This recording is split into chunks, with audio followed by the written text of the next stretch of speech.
26 سپتامبر президенти ҷумҳурии Тоҷикистон пешвои миллат муҳтарам Эмомалӣ Раҳмон дар шаҳри Ваҳдат муассисаи таҳсилоти миёнаи умумии рақами 152-ро мавриди баҳрабардорӣ қарор доданд.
иншооти мазкур дар дораи таваҷҷуҳу ғамхориҳои сарвари давлат ба соҳаи маориф ва таълиму тарбияи насли наврас аз ҷониби ҳукумати ҷумҳурии Тоҷикистон дар ҳамкорӣ бо ширкати кӯҳии саноатии Тоҷикистону Чин бунёд гардидааст.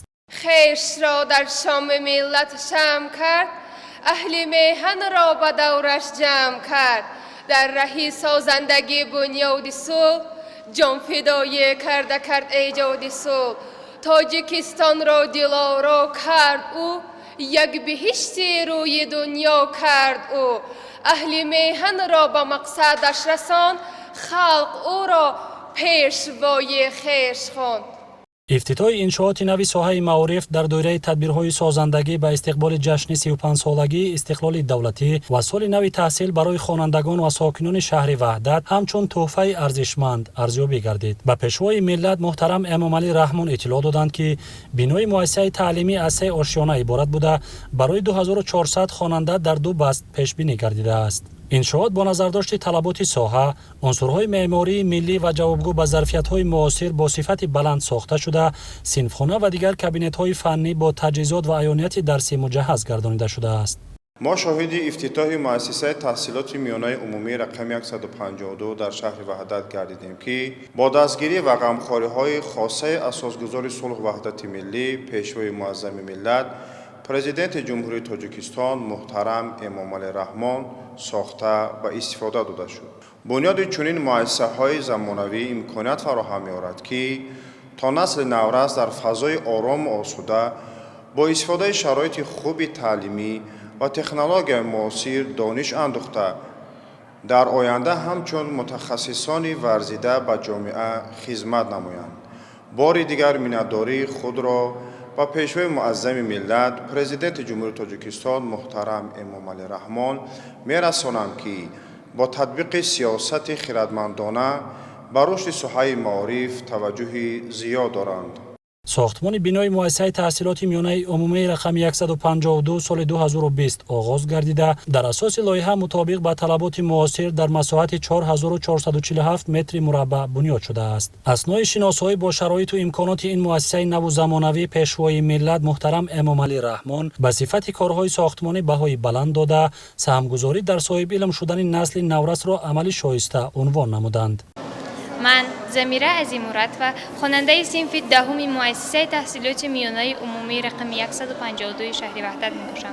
اشتراکچی چند کارت‌های آزمون و المپیادهای سطح جمهوری از جمله آزمون جمهوری فروغ صبح دانایی کتاب است. المپیادهای فنی از فنی فیزیکا و متماتیکا. ما نسل نورس امروز شد از آن هستیم که با تشبث اساسگذاری صلح و وحدت ملی پیشوای معظم ملت پرزیدنت جمهوری تاجیکستان محترم امام علی رحمان یکی از مکتب‌های نوی زمانوی با همه شرایط‌ها فراهم ساخته به استفاده قرار داده شد و میان‌داری خویش را به اساسگذاری صلح و وحدت ملی پیشوای ملت پرزیدنت جمهوری تاجیکستان محترم امام علی رحمان میرسانم. بینای مؤسسه دارای 53 صنفخانه مجهز با مهمترین لوازمات خوانش از جمله 7 کابینت فنی میباشد. کابینت‌های فنی خیمیا، بیولوژیا، فیزیکا، گئوگرافیا، تعلیم مهنت، آمادگی ابتدایی حربی، اینچنین صنفخانه‌های تکنولوژی اطلاعاتی و لنگفانی مطابق به طلبات ساخته شده به تشکل ذهن و تفکر خوانندگان زمینه مساعد می‌گذارد. وابسته به طلبات معاصر مؤسسه دارای زیاده از 42 کامپیوتر پیوست به شبکه بین‌المللی اینترنت میباشد. آزمایشگاه‌های فنی و کتابخانه با تعداد 10,000 نسخه ادبیات از جمله 1500 کتاب درسی برای رشد جهانبینی خوانندگان پیش‌بینی گردیده است. مؤسسه تعلیمی همچنین دارای تالار مجلس با 426 کرسی و آشخانه دارای 120 جای نشست و حوض نگاهداری آب میباشد. در شهر وحدت 158 مؤسسه تحصیلاتی عمومی فعالیت می‌کنند که 12 مؤسسه با تحصیلات عمومی اساسی و 6 مؤسسه تحصیلات ابتدایی باشد. مؤسسه تعلیمی که امروز با اشتراک اساسگذار وحدت ملی پیشوای ملت پرزیدنت جمهوری تاجیکستان محترم امام علی رحمان افتتاح گردید از 53 صنفخانه عبارت بوده. مؤسسه تعلیمی دارای تالار کلان ورزشی، دارای مجلسگاه برای 426 نفر، آشخانه برای 120 نفر، میدان فوتبال، میدانچه‌های خردی فوتبال، بسکتبال، والیبال عبارت میباشد. اینچنین کابینت‌های فنی این کابینت‌ها پورا تجهیز شدند و با تمام تجهیزات ضروری تامین کرده شدند. از فرصت مناسب استفاده برده میان‌داری خود را به اساسگذار صلح و وحدت ملی پیشوای ملت پرزیدنت جمهوری تاجیکستان محترم امام علی رحمان میرسانم که برای فرزندان برای خوانندگان مؤسسه‌های تعلیمی شهر وحدت چنین شرایطی خوب را مهیا کردند. در انشاءات نو زمانوی تالار برهوا و مجهز ورزشی با 116 جای نشست، میدانچه‌های ورزشی برای بازی فوتبال، والیبال و بسکتبال ساخته شده به ترغیب و تشکل طرز حیات سالم و آب و تاب جسمانی خوانندگان مساعدت خواهد کرد. علاوه بر این، در انشاءات نو زمانوی برای انکشاف ذهنی کودکان، از خود کردن دانش‌های زمانوی و مشغول شدن به بازی‌های گوناگون شوق‌آور نیز شرایط خوب فراهم آورده شده است. در مؤسسه تعلیمی 140 آموزگار به کار جلب گردیدند. مؤسسه تعلیمی در فصل زمستان طریق بوخانه الهیده مرکزانیده شده با گرمی تامین کرده می شود. ضمن شناسایی با شرایط تعلیم و تربیت رهبر دولت محترم امام علی رحمان توجه مسئولین ساحه را به استفاده ثمره بخش از امکانیت‌های موجوده، آموزش علم‌های دقیق، ریاضی، تکنولوژی اطلاعاتی، آموزش زبان‌های خارجی، رسیدن به قدر دستاوردهای استقلال دولتی و صلح و ثبات جلب نمودند. سخن از صلح هر قدر خوانند باز هم صلح را نمیداند. این همه جنگجویان باید که الفبای صلح خوانند. رهبری صلحجوی عادل ما هست مهرت به خانه دل ما. مردمت نیست تشنه لیک به در میخوری غم برای تشنه لبان. چون سیاست مدار بیمانند خواندند خلق جهان.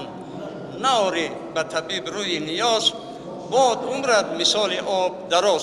پیشوای ملت محترم امام علی رحمان تاکید داشتند که بنیاد مؤسسه‌های نوی تعلیمی و وارد نمودن تکنولوژی معاصر برای آموزش و دیگر تدبیرهای اندیشیده حکومت کشور به تامین امروز و فردای با سعادت نسل نورس روانه کرده شده است. از این لحاظ تعلیم گیرندگان را ضرور است که بیشتر به آموزش علم و دانش مشغول شوند و وارثان گذشته پر افتخار خویش باشند.